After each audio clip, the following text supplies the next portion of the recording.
Assalamualaikum warahmatullahi wabarakatuh. Nama saya Soraya Husna Zahra. Saya sekolah di SD Muhammadiyah 2 Sukmajaya. Saya akan membacakan cerita tentang Cut Nyak-Din. Cut Nyak-Din lahir di Padang, Kerajaan Aceh. Tidak diketahui dengan jelas tanggal lahir dari Cut Nyak-Din, tapi ia diketahui lahir pada tahun 1848. Cut Nyak-Din dilahirkan dari keluarga bangsawan yang taat beragama di Aceh Besar, wilayah Namukim. Pada tahun 1848, ayahnya bernama Teku Nantasetia, seorang oleh Balang Namukim yang juga merupakan keturunan Masmud Satih, perantau dari Sumatera Barat. Ibu Cut Nyak-Din adalah putri oleh Balang Lambagan. Pada masa kecilnya, Cut Nyak-Din adalah anak yang cantik, yang memperoleh pendidikan pada bidang agama yang dididik orang tua ataupun guru agama dan rumah tangga, memasak, dan yang menyangkut kehidupan sehari-hari. Pada usia 12 tahun, ia sudah dinikahkan oleh orang tuanya pada tahun 1862 dengan Teku Jack Ibrahim Langga, putra dari Ulay Balang Langga 15. Pada tanggal 26 Maret 1873, Belanda menyatakan perang kepada Aceh. Serangan dimulai dengan menembaki Mariam ke daratan Aceh dari kapal perang bernama Citadel van Antwerpen. Perang Aceh pun meletus.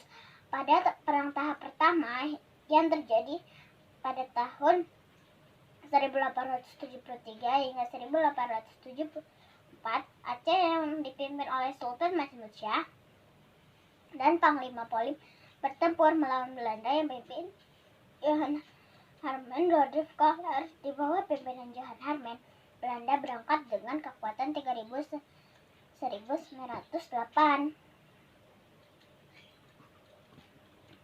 prajurit dan mendarat pada tanggal 8 April 1873. Mereka langsung menyerang serta berhasil menguasai Masjid Raya Baitur Rahman dan membakarnya. Cut Nyak-Din yang melihat hal ini berteriak,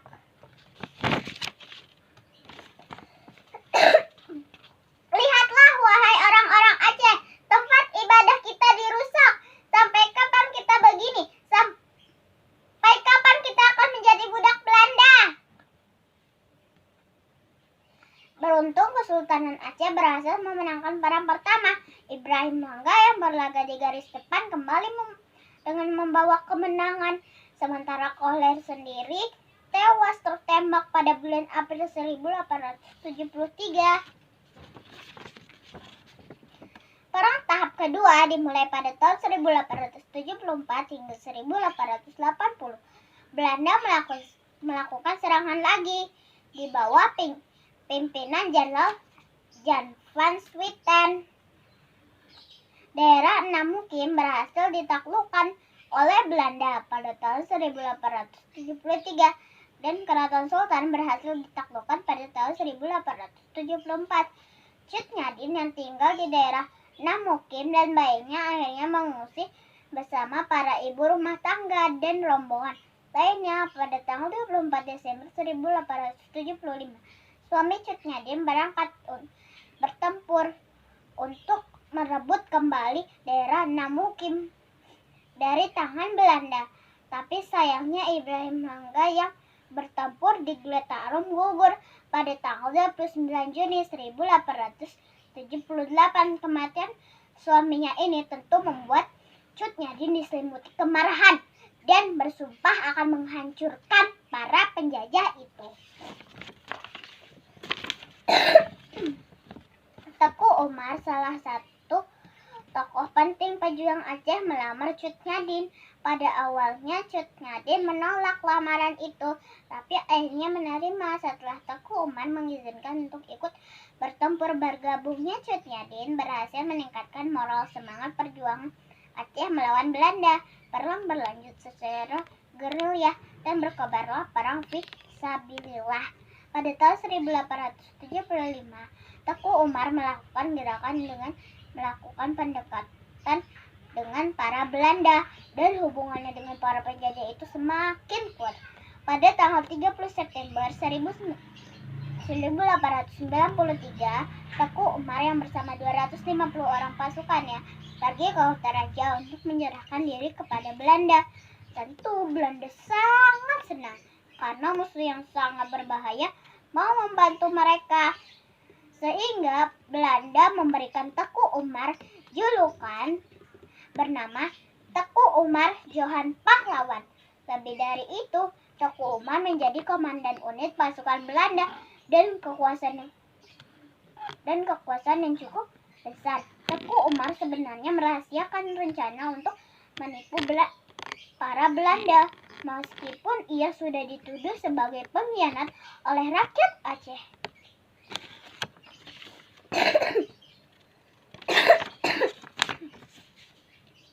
Namun Teku Umar masih terus berhubungan dengan Belanda. Demi mencoba siasatnya, Teku Umar lalu mempelajari taktik dan strategi tentara Belanda. Sementara perlahan tapi pasti dia mengganti sebanyak mungkin orang Belanda yang berada di bawah tanggung jawabnya. Ketika jumlah tentara Aceh yang berada di pasukan tersebut cukup, Teku Umar menipu orang Belanda dan berencana bahwa ia ingin menyerang basis Aceh. Sebenarnya Teku Umar hanya mencuri semua perbekalan dan logistik yang diberikan oleh Belanda dan dia berangkat kembali ke Aceh dan tidak pernah kembali lagi. Pengkhianatan ini disebut Het-Verat van Teku Umar atau pengkhianatan Teku Umar.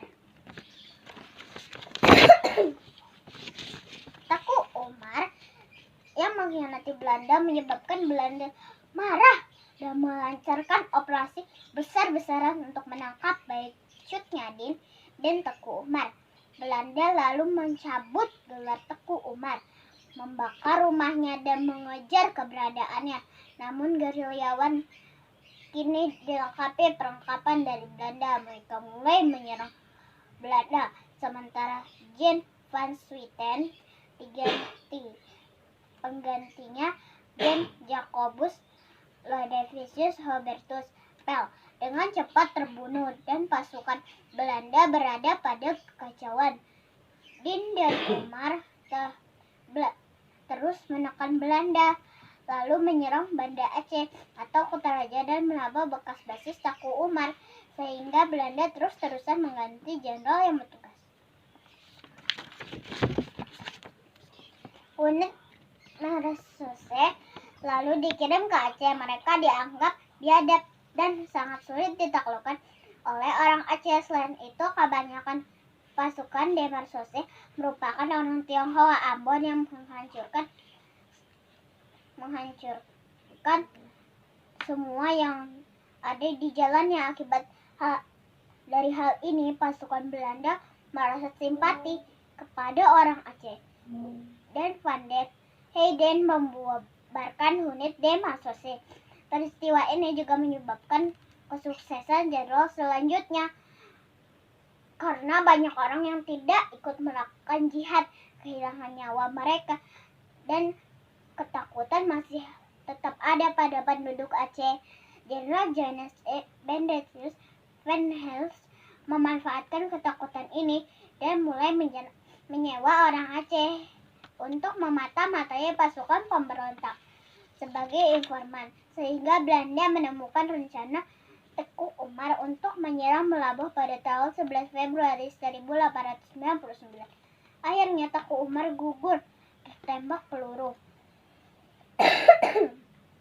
Perjuangan Cut Nyadin kemudian dilanjutkan dengan memimpin perlawanan melawan Belanda di daerah pedalaman Meulaboh bersama pasukan kecilnya dan mencoba melupakan suaminya. Pasukan ini terus bertempur sampai kehancurannya pada tahun 1901 karena tentara Belanda sudah terbiasa berperang di medan daerah Aceh.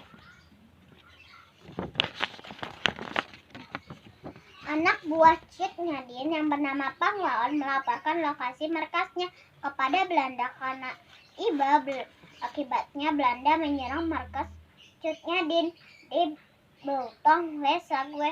Mereka terkejut dan bertempur mati-matian. Cut Nyadin berusaha mengambil lencong dan mencoba untuk melawan musuh. Namun karena memiliki penyakit rabun, akhirnya ia tertangkap. Cut Nyadin ditangkap dan dibawa ke Banda Aceh. Cut Gambang berhasil melarikan diri ke hutan dan meneruskan perlawanan yang sudah dilakukan oleh ayah dan ibunya. Setelah ditangkap, Cut Nyadin dibawa ke Banda Aceh dan dirawat di sana. Penyakitnya seperti rabun dan encok berangsur-angsur sembuh. Namun Cut Nyadin akhirnya dibuang ke Sumedang, Jawa Barat. Hal ini dikarenakan ketakutan Belanda bahwa kehadirannya akan menciptakan semangat perlawanan dan juga karena ia terus berhubungan dengan pejuang yang belum tunduk.